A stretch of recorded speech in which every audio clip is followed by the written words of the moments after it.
الحمد لله رب العالمين، والصلاة والسلام على سيد الأنبياء والمرسلين وعلى آله وأصحابه أجمعين. يا رب صل وسلم دائما أبدا على حبيبك خير خلق كلهم، هو الحبيب الذي ترجى شفاعته لكل حول من الأحوال مقتحم. أما بعد، فأعوذ بالله من الشيطان الرجيم. بسم الله الرحمن الرحيم. وجاءوا أباكم عشاء يبكون، قال يا أبانا إنا ذهبنا نستبق وتركنا يوسف عند متاعنا وتركنا له الذهب وما كانت لمؤمن لك وتركنا ولو كنا صادقين. قال يا وجاءوا على قميصه بدم كذب، قال بل سولت لكم أنفسكم أمرا فصبر جميل والله المستعان على ما تصفون.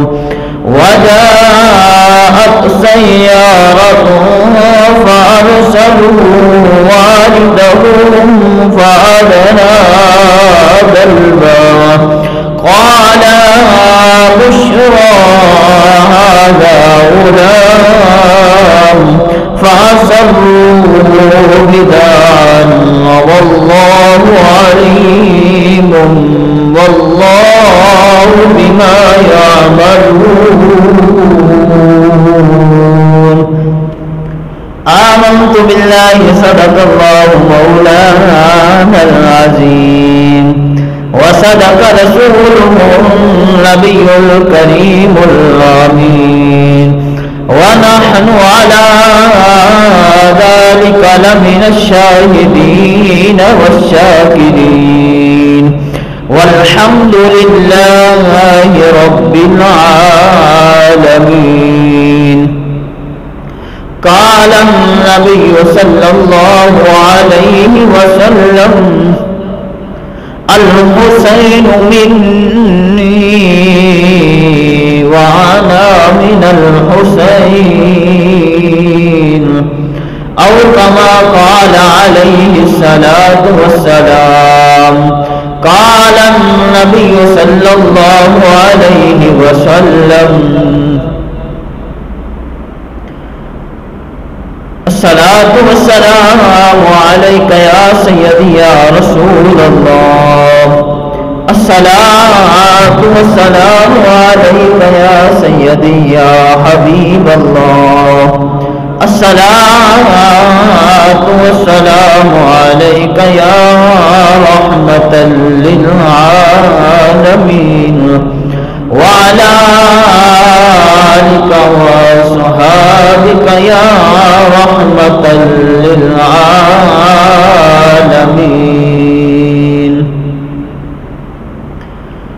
بن دیکھے فدا ہے دنیا ساری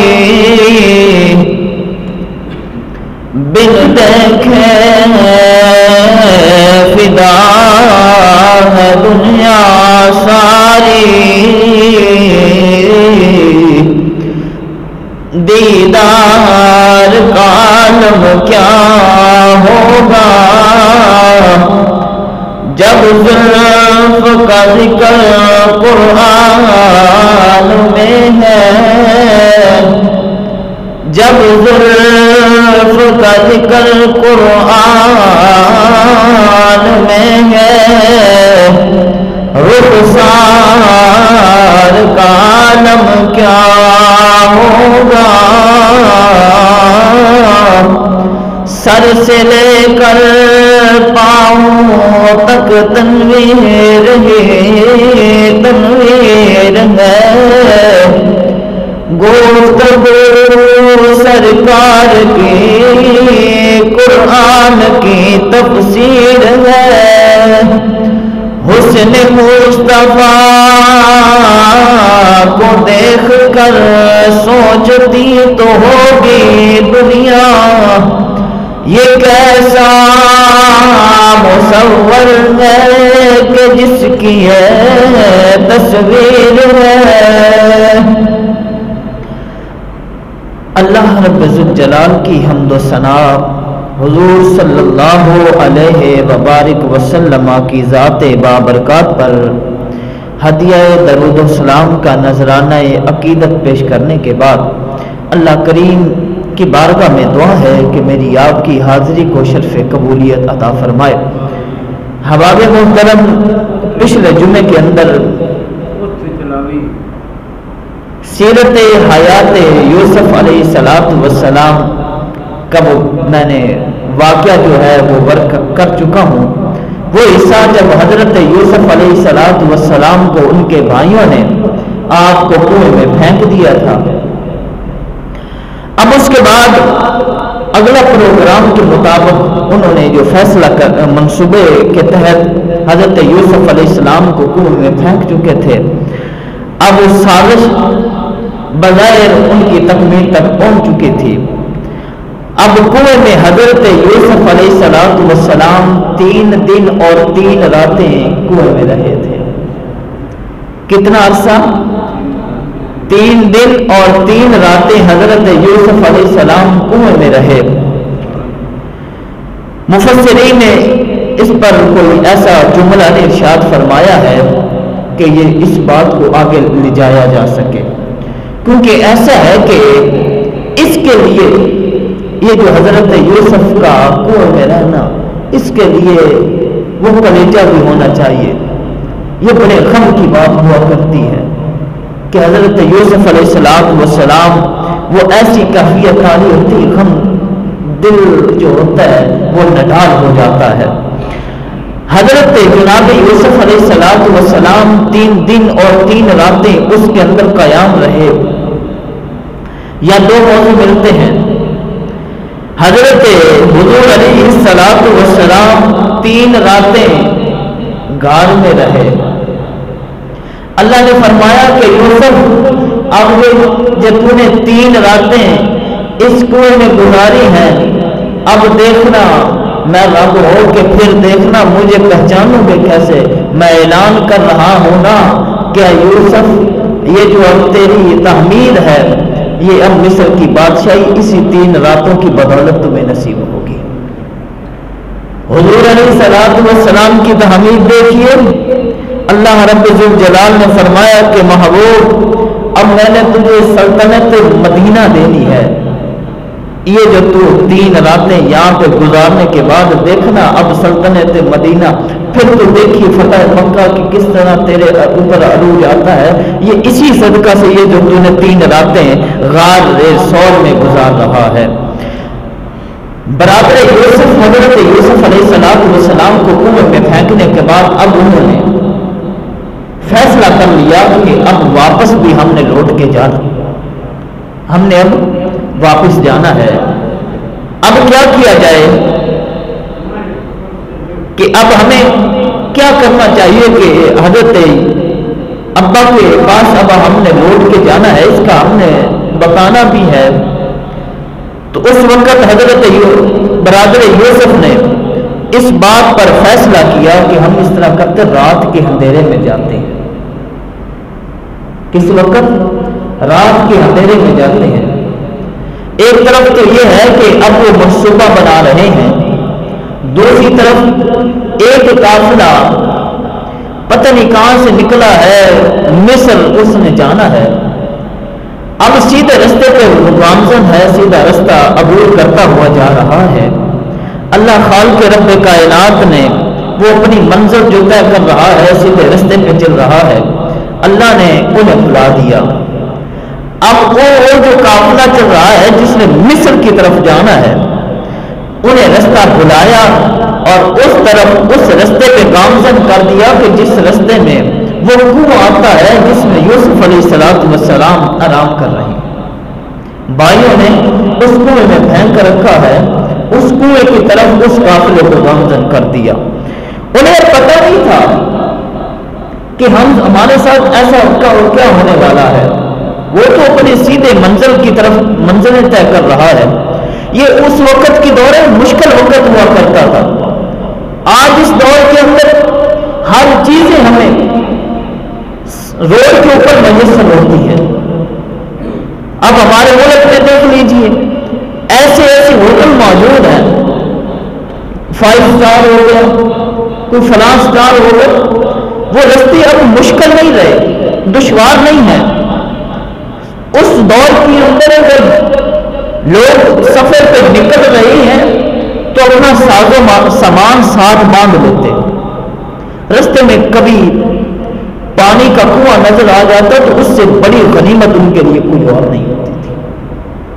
پانی ان کے لیے بڑا اہمیت کا حامل ہوتا تھا، اس پر اللہ کا بڑا شکر ادا کرتے تھے کہ ہمیں پانی مل گیا ہے رستے میں۔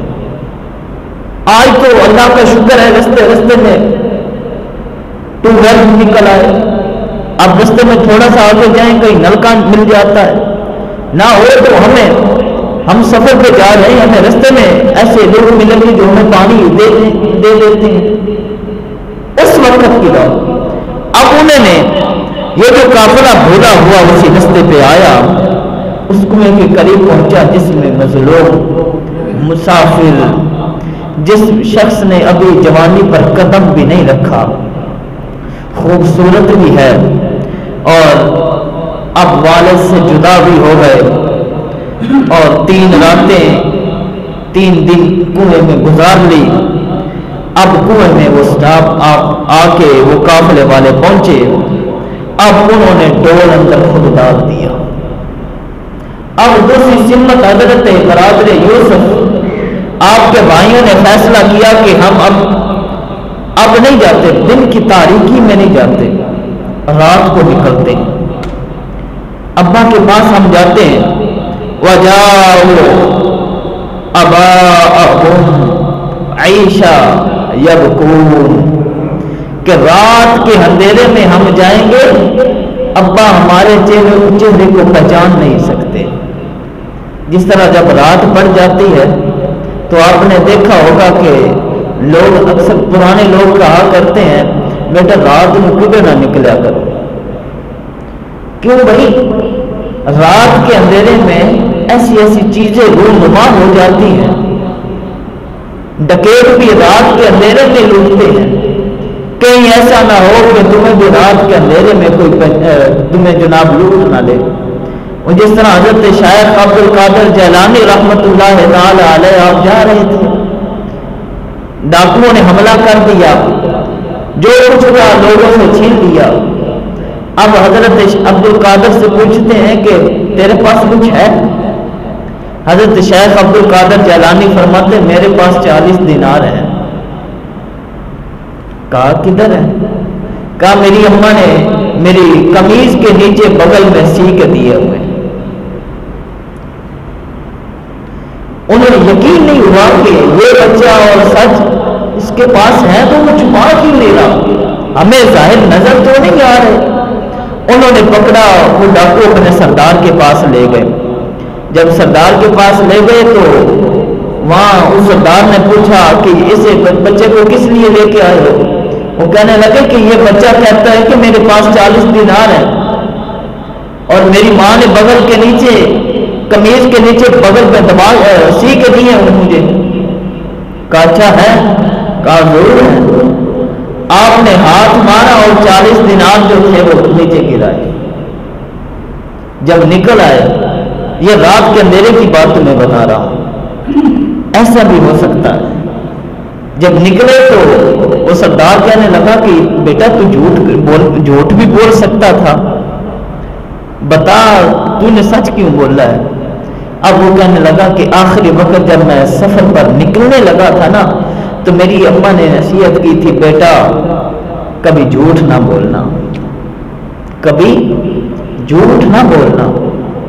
یہ تھی اصل ولایت، بچہ ہونے سے ہی آپ کو ولایت مل چکی تھی۔ تو اس وقت وہ ڈاکو کہنے لگے کہ یار ہم اس رب کے بندے ہو کے اتنا کچھ کرتے ہیں، تو نے ایک اپنی ماں کو فرما برداری کرتا ہے۔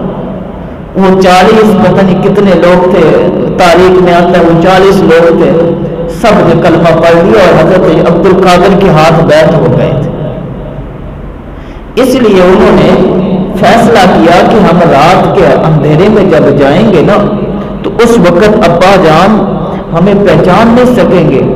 اور پھر دیکھیے کہ ان کے جانے کے انداز اور طریقے دیکھیے، جس طرح قرآن کے اندر اللہ خالق رب کائنات فرماتا ہے قُلْ أَعُوذُ بِرَبِّ الْفَلَقِ مِنْ شَرِّ مَا خَلَقَ، یہ وہ وقت ہوتا ہے جب بچھو بھی باہر نکلتے ہیں، سانپ بھی باہر نکل آتے ہیں اور ایسی چیزیں باہر نکلتے ہیں۔ اس لیے اللہ رب ذوالجلال فرما رہا ہے قرآن کے اندر کہ رات کے اندھیرے میں اپنے بچوں کو نصیحتیں کیا کرو کہ وہ باہر نہ نکلا کریں، کہ اس وقت پہچان نہیں ہو سکے گی، کس چیز کی پہچان نہیں ہو سکے گی تمہیں۔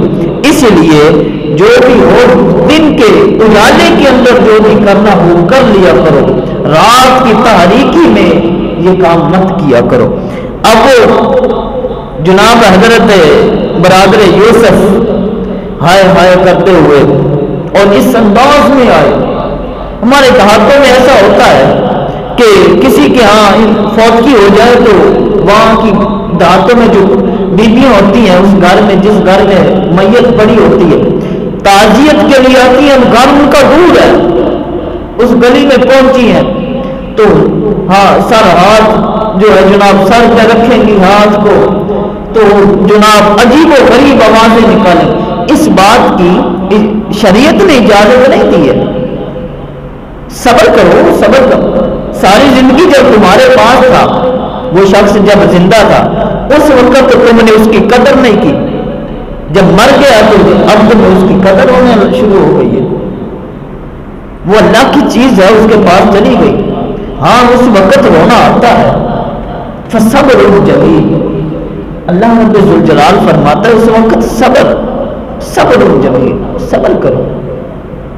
کس انداز میں صبر؟ حضرت جناب حضور علیہ السلام کے لخت جگر حضرت ابراہیم علیہ السلام کا جب انتقال ہوا تو جب آپ کی میت کو اٹھا کے لے گئے تو حضور کی آنکھوں میں آنسو جاری ہوا، مگر اس وقت حضور نے فرمایا کہ میرے صحابہ یہ میں صبر کر رہا ہوں، ایک محبت ہے، باپ کی بیٹے کے ساتھ محبت ہے، اس لیے آنسو بہ رہے ہیں، مگر زبان سے وہ بےہودہ آواز نہ نکلے جو ہماری بیویاں نکالتی۔ ہمیں چاہیے کہ ہم انہیں منع کریں ایسی چیزوں سے کہ اس وقت بیویوں کے پردے کہاں چلے جاتے ہیں۔ اور اس انداز میں کئیوں میں ایسے دیکھا ہے کہ وہ اپنا گریبان پھاڑ لیتی ہیں، جب زندہ تھا تو اس وقت قدر کرتی، کھانا کھلاتی۔ تو برکیف وہ حضرت برادر یوسف آپ کے بھائی چیخو پکار کرتے ہوئے آئے، جس طرح آج کے دور کے اندر اہل تشیع حضرات چیخو پکار کر رہے ہیں۔ اس کا فائدہ کیا ہے؟ یہ ماتم کرنا، اپنے آپ کو سزائیں دینا، یہ اسی سے وہیں سے چل رہا ہے۔ اب اندازہ لگائیں، خود ہی کنویں میں پھینکا، خود ہی اب جب گھر کے قریب پہنچے تو زاروں قطار جناب رونا شروع کر دیا، ہائے ہائے کر رہے ہیں، ہائے ہم لٹے گئے، مارے گئے، ہمارے ساتھ یہ ہو گیا۔ اب جب وہ حضرت یعقوب علیہ السلام نے جب دیکھا کہ یہ کیسا تماشا لگا ہوا ہے، یہ کیسا تماشا ہے، کون ہے یہ ماتم کرتے ہوئے آ رہے رو رہے ہیں، آپ نے فرمایا کہ انہیں خاموش کروا دو۔ نبی کہہ رہا ہے کہ اب انہیں خاموش کروا دو۔ ہاں افسوس ہے، بس ٹھیک ہے، انہیں خاموشی سے آنے دو، ذرا یہ چیخو پکار کے ساتھ نہ آئیں، خاموشی کے ساتھ میری بارگاہ میں آئیں۔ جب یہ آئے حضرت یعقوب علیہ السلام کی بارگاہ میں پہنچے تو اس وقت آپ نے فرمایا کہ ہاں بتاؤ کس لیے آئے، کیا ہوا؟ تو اس وقت انہوں نے کہا کہ ہم وہاں گئے تھے نا جنگل میں، تو جنگل میں جانے کے بعد ہم نے فیصلہ کیا کہ ہم اپنے ایک دوسرے کے ساتھ مقابلہ کرتے ہیں کہ دوڑ کا مقابلہ کرتے ہیں۔ پہلے تو یوسف ہم نے بڑا خیال رکھا ہوا تھا، اب ہم نے فیصلہ کیا کہ ہم 10 بھائی جو ہیں وہ دوڑ لگاتے ہیں، دیکھتے ہیں کون آگے نکلتا ہے۔ اس وقت ہم نے یوسف علیہ السلام کو اپنے اس ایک جگہ پہ بٹھا دیا اور وہاں ہم نے اس سامان جو تھا وہ وہاں قریب اس کے رکھ دیا کہ یوسف ذرا تو خیال رکھنا اس کا، ہم نے وہاں بٹھا دیا۔ اب یہ باتیں کون کر رہے ہیں؟ یوسف علیہ السلام کے بھائی وقت کے نبی حضرت یعقوب علیہ السلام کو بتا رہے ہیں۔ تو اچھا پھر کیا ہوا؟ اب اگلی بات حضرت یوسف علیہ السلام نے نہیں کی، یعقوب علیہ السلام نے ابھی خاموشی اختیار کی ہوئی ہے، ابھی آپ نے بولے نہیں ہے۔ یا ایک بات یہ ہوتی ہے وہ جھوٹا ہوتا ہے نا، اتنی بات کرتے اگر آپ اس کے آگے کوئی جواب اسے نہ دیں تو اگلی بات وہ کرتا ہے، جیسے قرآن نے اگلی بھی بات کر دی ہے کہ اگر تم نہ بھی بولو اب وہ کیا کہے گا کہ ہم کائنات کے سارے سچے لا کے سر پہ رکھ کے قسم اٹھا کے کہیں ابا جان پھر بھی آپ ہمارے کو یقین نہیں کریں گے، یا ابا ہاں اے ابا جان اگر ہم کائنات کے سارے سچے لا کے اپنے سر پہ رکھ لیں پھر بھی آپ یقین نہیں کریں گے۔ تو اس وقت حضرت یعقوب علیہ السلام ابھی بھی خاموش رہے کہ آپ یہاں پہ ایک اور بات بھی ملتی ہے، ایسے جو چیزیں ہوتی ہیں یہ مجاہد کو زیبا دیتی ہیں، ایسے مقابلات کرنے چاہیے، دوڑ ہو گئی یا شریعت نے اس چیز کی اجازت دی ہے۔ حضور علیہ السلام حضرت امی عائشہ الصدیقہ علماء اکرام موجود ہے، یہ واقعہ بھی آپ اکثر سنا کرتے ہوں گے۔ حضور علیہ السلام حضرت امی عائشہ الصدیقہ کے ساتھ صفحے پہ ہیں تو عائشہ سے کہنے لگے عائشہ کیوں نہ آج دوڑ کا مقابلہ کیا جائے، جنگل سے گزر نہیں۔ حضور فرما رہے ہیں عائشہ سے، بخاری شریف کی حدیث سے مبارکہ ہے، بلکہ حضور خود صحابہ کو جو مجاہد ہوتے تھے انہیں لے کے جاتے، ان کا دوڑ میں مقابلہ کراتے کہ کہیں ایسا نہ ہو کہ دشمن حملہ آور ہو جائے تمہاری دوڑ ہی نہ ہو۔ اس لیے مجاہد کو یہ چیزیں زیبا دیتی ہے کہ وہ دوڑے اور دوڑ کے لیے مقابلوں میں حصہ لیا کرے، اسی لیے میں نے یہ بات کر دی ہے۔ اب ایک اور بات یہ ہے کہ شریعت نے اس بات کی اجازت نہیں دیتا کہ ہم سارا دن جناب اسی کام میں لگے رہیں، نمازیں چھوڑ دیں، جمعہ چھوڑ دیں، اس بات کی قطعی طور پہ شریعت اجازت نہیں، ایک وقت متعین ہے۔ حضرت میں نے 10ویں کلاس میں شاید 9th میں ایک وہ ہیلتھ اینڈ فزیکل ایجوکیشن میرا ایک کتاب تھی، اس کے پہلے صفحے میں امام غزالی کا ایک قول لکھا ہوا تھا، امام غزالی کا ایک قول لکھا ہوا تھا کہ جس قوم کے گراؤنڈ آباد ہیں ان پہ زوال نہیں آ سکتا۔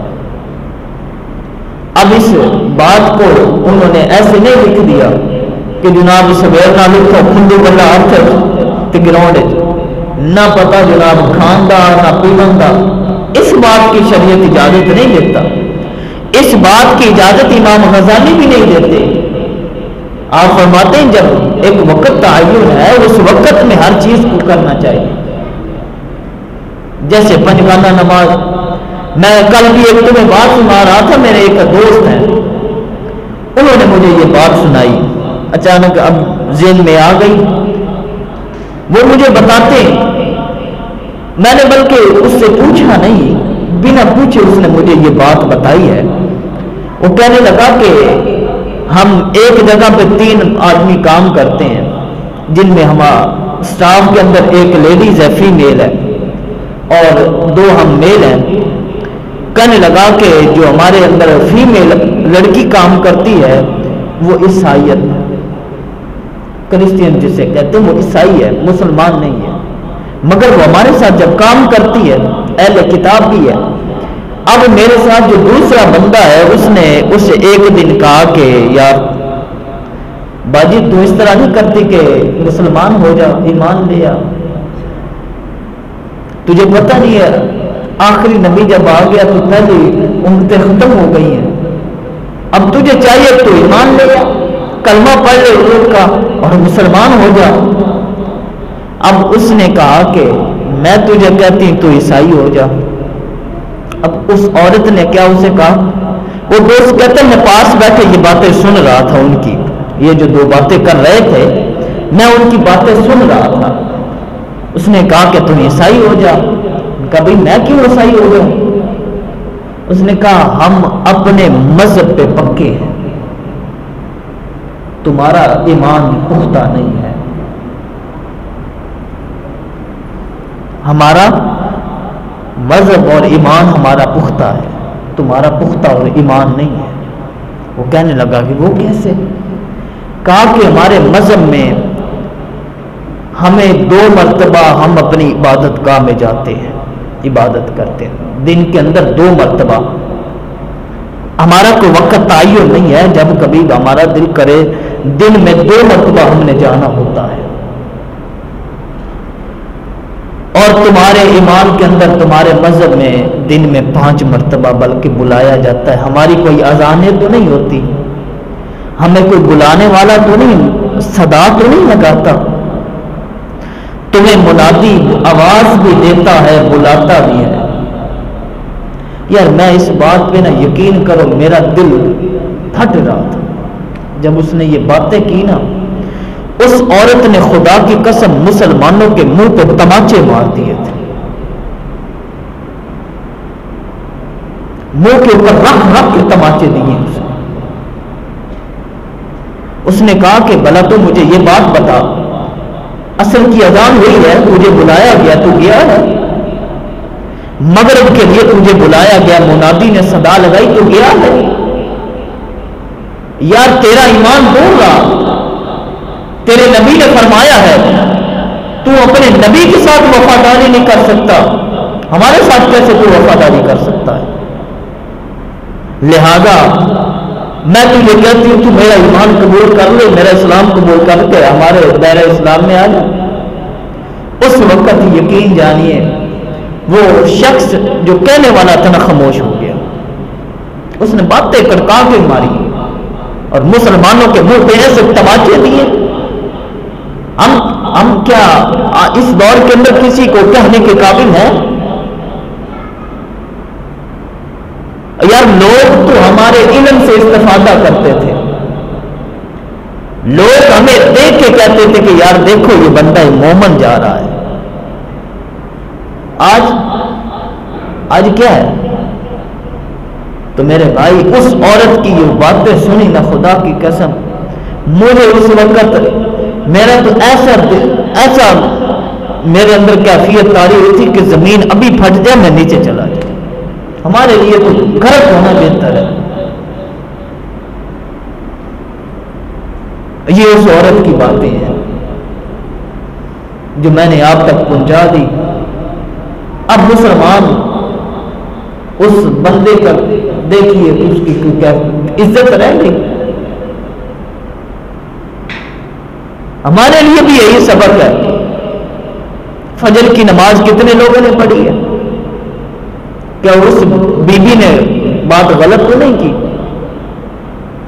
کتنے لوگ ہیں جو کل پنجگانہ نمازوں کا اہتمام کسی نے کیا ہے؟ اور میں دوسری بات آپ سے ایک التماس کے ساتھ اور ہاتھ باندھ کے عرض کروں گا کہ یہ جو آپ سنت رسول کی بے حرمتی کرتے ہیں، یا تو پوری ہی فارغ کر دیں، میری بات کو برا محسوس نہ کر لینا، سنت مصطفی کی جو یہ آپ حرمتی کرتے ہیں، یا اس شخص نے جس نے ابو بکر سے اس جگہ بیٹھ کے ایسی باتیں منبر پہ بیٹھ کے اس نے یہ باتیں کی تھی نا، اس سے زیادہ منافق تو ہم خود ہیں، اس سے زیادہ منافق ہم خود ہیں۔ میں آنکھ باندھ کے پھر عرض کروں گا، یہ جو سنت رسول ہے نہیں رکھنی تو نہ رکھو، فارغ بھائی نہیں رکھتے، پھر اس کی برہمتی نہ کرو۔ بات کو سمجھتے ہو؟ ایتے ٹھڈی دے تھلے تھوڑی جی آ گئی، ایدو جناب اتھوں انج ہو گئی، ایدو انج ڈینگی بنا لئی، یہ نہ کرو۔ خدا کا میں ممبر پہ بیٹھ کے ہاتھ باندھ کے عرض کرتا ہوں، یا تو پوری ایک مٹھ ہوئے، نہ تو پھر فارغ نہ رکھو۔ کل قیامت والے دن نبی نے پوچھ لیا، حضور صلی اللہ علیہ وسلم نے پوچھ لیا کہ میری امتی بتانا کہ تیرے تک میرا دین نہیں پہنچا تھا، تو میرے سنت کے ساتھ کیسے بے حرمتی کرتا رہا ہے؟ کیا اس وقت ہمارے یار بس خیر، اللہ پاک ہمیں محفوظ فرمائے۔ آج کا یہ میرا موضوع تو نہیں تھا، درمیان میں یہ ایک دو باتیں میں نے ایسے کر دی ہیں۔ جناب حضرت یوسف علیہ السلام کے بھائی جب حضرت یعقوب علیہ السلام کے پاس پہنچے، ابا حضور کی بارگاہ میں پہنچے، تو اب باتیں کرنے لگے ہیں کہ یا ابانا، اے ابا جان، ہم نے اپنی آنکھوں سے دیکھا کہ بھیڑیا آیا، حضرت یوسف کو کھا گیا۔ اس وقت حضرت یعقوب علیہ السلام کے ذہن میں وہ خواب آ گیا، آپ نے جو پہلے دیکھا تھا کہ میں دیکھ رہا ہوں کہ 10 بھیڑیے میرے یوسف کو نقصان پہنچا رہے ہیں، خواب میں دیکھا تھا، علماء کرام فرماتے ہیں، تو وہ حقیقتاً ہو گیا، اب نقصان تو انہوں نے پہنچا دیا۔ اب اس وقت حضرت یعقوب علیہ السلام فرماتے ہیں کہ لاؤ تمہارے پاس کوئی دلیل ہے؟ وَتَرَكْنَا يُوسُفَ عِنْدَ مَتَاعِنَا، کیا تمہارے پاس کوئی دلیل ہے کہ میرے بیٹے یوسف کو بھیڑیا کھا گئے؟ تو اس وقت وہ 10 بھائی جو تھے وہ ایک دوسرے کی طرف دیکھنے لگے، ان میں سے ایک دوڑتا ہوا گیا اور پھر واپس آیا اور آ کے کہنے لگا وَجَاءُوا عَلَىٰ قَمِيصِهِ بِدَمٍ كَذِبٍ قَالَ بَلْ سَوَّلَتْ لَكُمْ أَنفُسُكُمْ، اور اس نے حضرت یوسف علیہ السلام کی وہ قمیض کرتا جو تھا خون آلودہ لا کے ابا حضور کی بارگاہ میں رکھا، عَلَىٰ قَمِيصِهِ بِدَمٍ كَذِبٍ قَالَ بَلْ سَوَّلَتْ لَكُمْ أَنفُسُكُمْ، لا کے حضرت یوسف علیہ السلام کی وہ کرتا جب حضرت یعقوب علیہ السلام کو پیش کیا، اس وقت حضرت یعقوب علیہ السلام نے ایک بات کو تو جان لیا کہ انہوں نے اب میرے یوسف کے ساتھ، میرے بیٹے کے ساتھ اچھا نہیں کیا۔ یہ جو کرتا آلودہ لائے ہیں، اس کے اوپر آپ نے اس کرتے کو اپنی آنکھوں کے ساتھ اور مسئلہ نہ جب تو اس کے اندر کہا کہ میرے یوسف کے خون کی خوشبو نہیں آ رہی۔ کیا کہا کہ میرے یوسف کے خون کی خوشبو اس کرتے میں نہیں آ رہی، اس قمیض میں نہیں آ رہی۔ لہذا اس وقت کے نبی جان چکے تھے کہ انہوں نے یوسف کے ساتھ ظلم کیا ہے۔ برکیف اس کے بعد یہاں پہ ایک اور بات ملتی ہے، احادیث کے الفاظ ہیں کہ جانور نبی کو نقصان نہیں پہنچاتے، نبی کو نقصان نہیں پہنچاتے۔ جس طرح غار کے اندر سیدنا صدیق اکبر رضی اللہ تعالیٰ عنہ غار ثور میں جب گئے تو دیکھا کافی زیادہ سوراخ تھے، آپ نے اپنی قمیض مبارک اتار کے کچھ سوراخ بند کر دیے، ایک سوراخ باقی رہ گیا تھا، اس میں سیدنا ابو بکر صدیق رضی اللہ تعالیٰ عنہ نے اپنی ایڑی مبارک رکھی اور گود میں حضور علیہ الصلوۃ والسلام کا سر مبارک حضور آرام فرما رہے ہیں۔ تو سانپ سارے سوراخوں سے ہوتا ہوا جب اس کے قریب آیا نا تو اس نے نبی کو نقصان نہیں پہنچایا ہے۔ ہاں ابو بکر کو تھوڑا سا ڈنسا ہے، وہ ڈنسا اللہ کے حکم سے ہے، اس لیے نہیں ڈنسا کہ میرا زہر اس کے اندر چلا جائے، اور ڈنسا اس لیے تھا کہ یہ مجھے رستہ دے دے، یہ مجھے رستہ دے دے۔ حضرت موسیٰ علیہ السلام نے اعلان فرمایا تھا اس پہاڑی کے اوپر کھڑے ہو کے کہ عرصہ دراز کے بعد ایک نبی آخری الزمان آئے گا جس کا نام زمین میں محمد ہوگا اور اس پہ احمد ہوگا۔ وہ نبی عرصہ دراز کے بعد اس غار میں آ کے 3 دن اور 3 راتیں آرام کرے گا۔ وہ ایک سانپ سن رہا تھا، سانپ سن رہا تھا، اس سانپ نے وہاں ڈیرا لگا لیا تھا کہ میں اس نبی کی زیارت کر لوں۔ اس لیے تو شاعر کہتا ہے آسے آسے عمر گزاری جلے کھار ہزاراں مالی باغ نہ ویکھن دیندے آئیاں جد بہاراں۔ تو مالی حضرت صدیق اکبر ہوئے نا کہ باہر آئی، حضور جب تشریف لے آئی ہیں وہ اب دیکھنے نہیں دیتے۔ جب وہ سانپ باہر آیا تو حضور کے قدم چومنے لگ گیا، نقصان نہیں پہنچاتا ہے۔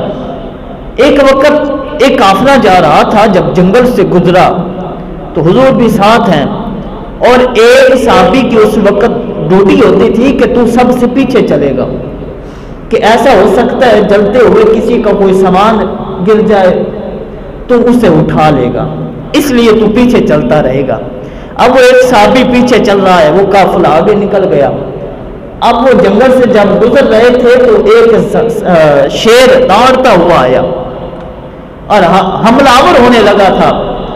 اس وقت جناب اس صحابی رسول نے آواز دے کے کہا تھا، اے شیر تجھے پتہ نہیں ہے میں محمد کا غلام جا رہا ہوں، تجھے پتہ نہیں ہے میں محمد عربی کا غلام ہوں۔ سانپ اسی طرح واپس پلٹ گیا اور بھاگ گیا۔ یار وہ شیر غلام کو نقصان نہیں پہنچا سکا تو بتاؤ نبی کو کیسے نقصان پہنچا سکتا ہے؟ اس وقت حضرت یعقوب علیہ السلام نے فرمایا کہ ہاں میں جانتا ہوں کہ تم نے اچھا نہیں کیا ہے، مگر میرے یوسف کی یہ قمیض لے کے آ گئے ہو جس پہ یہ آلود خون لگا ہوا ہے، میں جانتا ہوں اس کے اوپر میرے بیٹے یوسف کا خون نہیں ہے، خوشبو نہیں آ رہی ہے۔ پھر اس کے بعد اللہ رب ذوالجلال نے اعلان فرمایا کہ قمیص ہی کذب قال بل سولت لکم انفسکم فصبر جمیل۔ اب قرآن کے الفاظ ذرا سنیے گا کہ اے یعقوب نبی اب تم صبر جمیل کیجیے گا، صبر سے تحمل سے کام لیجیے۔ مگر بیٹا تھا نا، اصل میں بات یہ تھی کہ یعقوب نبی اپنے بیٹے کو دیکھتے تھے، دیکھتے بیٹے کو تھے، اس کے اندر رب نظر آتا تھا، اسی لیے حضرت یعقوب نبی نے پھر اس کی جدائی میں رو رو کے اپنی آنکھیں سفید کر لی تھی، آنکھوں سے اندھے ہو گئے تھے، آنکھوں کی بینائی ختم ہو گئی تھی۔ کس لیے کہ بس انفسکم فصبر جمیل، صبر اللہ فرماتا ہے کہ یعقوب نبی اب ذرا تم صبر سے کام لیجئے گا۔ اور آگے فرمایا کہ صبر کا جو ہے دامن نہ چھوڑیے گا، اس کو مضبوطی سے تھامے رکھنا۔ میں نے یہ پچھلے ابھی تھوڑی دیر پہلے یہ تمہیں مثال دے دی ہے کہ حضرت حضور علیہ الصلوۃ والسلام کا لخت جگر حضور جناب ابراہیم کا انتقال، حضور آنسو بہا رہے ہیں، مگر حضور نے اس وقت فرمایا کہ ہاں ٹھیک ہے، اس وقت ایک جدائی کا غم ہوتا ہے، مگر کیفیت یہ نہیں ہونی چاہیے جو آج ہمارے ہاتھوں میں ایسی چیزیں آ چکی ہیں۔ اسی لیے علماء کرام فرماتے ہیں کہ اس کو صبر سے، تحمل سے کام لینا چاہیے، صبر کرنا چاہیے اس پر کہ وہ اللہ کی چیز تھی، اسی کے طرف اسے لوٹ کے جانا تھا۔ اس لیے صحابہ کرام رضوان اللہ تعالی علیہ مجمعین حضور سے ایک دفعہ دریافت کرنے لگے یسالونک عن الروح، کہ حضور فرمائیے کہ یہ روح کیا چیز ہے؟ اس وقت اللہ خالق رب کائنات نے فرمایا روح من امر ربی، اللہ کا امر ہے کہ جب یہ کنفرم وقت آئے گا، جب موت آنی ہے اس وقت آ کے رہنی ہے۔ ایسا نہیں ہے کہ اس وقت ایسا نہیں ہوگا کہ وقت کنفرم ہے نہیں آئی، ایسا نہیں۔ آپ نے اکثر ایسے دیکھا ہوگا، وہ جس طرح حضرت عمر فاروق رضی اللہ تعالیٰ عنہ کے پاس ایک شخص آیا کچھ امانتیں لے کے، اور آپ گارا بنا رہے تھے، آپ کو ایک خوشبو کی شیشی دی، کہا یہ بڑی مہنگی ترین خوشبو ہے۔ آپ نے وہ پکڑی، اس خوشبو کی وہ شیشی جو تھی آپ نے اسی گارے کے اندر پھینک دی، پھر اس نے زہر کی بوتل دی اور وہ کہنے لگا کہ یہ زہر اتنی تیز ہے، آپ کا کوئی دشمن ہو آپ قطرہ بھر اسے بس کھلا دے یا پلا دے، وہ تڑپے گا نہیں، فوری مر جائے گا۔ اس وقت حضرت عمر فاروق رضی اللہ تعالیٰ نے اس شیشی کو پکڑا اور اس کا ڈھکن کھول کے خود ہی پی لیا، کھڑے رہے، کچھ بھی نہیں ہوا۔ وہ کہنے لگا کہ وہ حیران ہو گیا، وہ شخص متاثر ہوا، اتنی زہریلی زہر کچھ بھی نہیں کر سکا عمر فاروق کا۔ اس وقت آپ نے فرمایا کہ میرا کوئی دشمن نہیں ہے، سب سے بڑا دشمن میرے اندر بیٹھا، میں تو چاہتا ہوں وہی مر جائے تو بڑی بات ہے۔ اس لیے کہ اللہ خالق رب کائنات نے فرمایا کہ آپ ذرا صبر سے کام لیجئے گا، فصبر جمیل واللہ مستعان علی ما تصفون۔ فرمایا اللہ رب ذوالجلال کے دروازے سرکشدہ ہے، کھلے ہیں، بس اس لیے واللہ، آپ صبر اور تحمل سے کام لیجئے گا۔ پھر وہ قافلہ، یہ قافلہ حضرت حضور یعقوب علیہ السلام کے بیٹوں کا وہ قافلہ پہنچ گیا، انہوں نے اپنی باتیں حضرت یعقوب نبی سے کر دی کہ ہم نے دیکھا، آپ نے دلیل مانگی کہ تمہارے پاس کیا دلیل ہے۔ اس وقت آپ کے بیٹوں نے وہ قمیض پیش کر دی کہ ہمارے پاس یہ دلیل ہے، اس لیے ہمارے بیٹے، ہمارے بھائی حضرت یوسف کو وہ بیڑیا کھا گیا ہے۔ اب اگلے بات، وہ قافلہ جو رستہ بھٹک گیا تھا، رستہ بھٹکتا ہوا جب اس کنویں کے قریب پہنچا، پہلے آپ نے 3 دن قیام کر لیا، وہاں کنویں میں قیام پذیر رہے حضرت یوسف علیہ الصلوۃ والسلام۔ اب 3 دنوں کے بعد اب وہ قافلہ جو تھا، اللہ ایک رستہ سیدھا چل رہا ہے، مثال کے طور پہ یہ ہم نے جانا ہو، اڈے پہ جانا ہو، یہ رستہ ہمارے لیے سیدھا ہے، ہم نے سیدھے جانا ہے، تو ایک رستہ بندہ یہ اختیار کر لے کہ یہاں سے جناب یہ شاہ جگدیر جائے، پھر 46، اس کے بعد پھر وہ بائی پاس وہاں سے ہوتا۔ ایک کو پتہ ہے کہ یہاں سے میں سیدھا جاؤں گا، یہ میرے لیے بہتر ہے، وہ ایک لمبا سفر کر رہا ہے، اسے عقل بھی ہے، مگر یہ بھی کہا جا سکتا ہے شاید اللہ نے اسے بلا دیا۔ اب اس وقت وہ قافلہ ایک سیدھے رستے پر گامزن ہے، چل رہا ہے، اب وہ رستہ بھٹکا اور اس رستے میں آ گیا جس رستے میں حضرت یوسف علیہ السلام آرام کر رہے ہیں۔ اب وہاں پہ جو قافلے چلتے تھے نا، وہاں ایک شخص بڑا ہوتا تھا جسے ہم لیڈر بھی کہہ سکتے ہیں، مانیٹر بھی کہہ سکتے ہیں، یا جیسے جماعت آتی ہے ان کا ایک امیر ہوتا ہے، وہاں ایک بڑا اپنا لیڈر منتخب کر کے وہ سفر پہ نکلتے ہیں۔ اب وہ جو ان کا لیڈر تھا وہ کہنے لگا کہ میں نے اس راستے میں بڑا سفر کیا ہے، لہذا یہ جو کنواں ہے اس کا پانی ٹھیک نہیں ہے، کھارا پانی ہے، پینے کے قابل نہیں ہے، جانوروں کے پینے کے قابل بھی نہیں ہے، لہذا آپ آگے چلیے۔ وہاں کیفیت یہ ہوئی کہ اب جانور جو تھے وہ نڈھال ہو گئے تھے، اس سے آگے جانور بھی نہیں چل رہے تھے، جانور بھی وہاں رک گئے۔ انہوں نے کہا کہ ٹھیک ہے اب ذرا ڈول ڈالیے، پانی کو چیک کر لیتے ہیں۔ پہلی دفعہ جب ڈول ڈالا تو نکالا، جب انہوں نے پانی کو چیک کیا تو پانی میٹھا ہو گیا تھا۔ پہلی دفعہ جب نکالا تو پانی میٹھا نکلا۔ اب پانی ایک ڈول کے اندر آیا تھا، اب وہ نکال کے خود کچھ پی لیا کچھ آگے۔ اب دوسری دفعہ پھر ڈول کو ڈال دیا، دوسری دفعہ پھر وہ پانی سے بھرا ہوا ڈول باہر آ گیا۔ حضرت یوسف نبی کو اب اوپر سے حکم نہیں ملا تھا کہ یوسف اب اس ڈول کے اندر بیٹھ جا، حکم نہیں ہوا تھا۔ میں نے اکثر اوقات کہا کرتا ہوں کہ نبی اپنی خواہش کے مطابق کوئی کام نہیں کرتا، اپنی خواہش کے مطابق کوئی کام نہیں کرتا، بلکہ وہ حکم کا منتظر ہوتا ہے۔ جب حضور علیہ الصلوۃ والسلام ہجرت کا حکم ہو گیا تھا کہ آپ ہجرت کر لیجئے، چاہیے تو یہ تھا کہ حضور بھی ہجرت کر لیتے، چاہیے تو یہ تھا نا کہ ہجرت کا حکم ہو گیا ہے، صحابہ ہجرت کر کے چل رہے ہیں، حضور بھی نکل پڑتے، بلکہ حضور نہیں نکلے اس وقت۔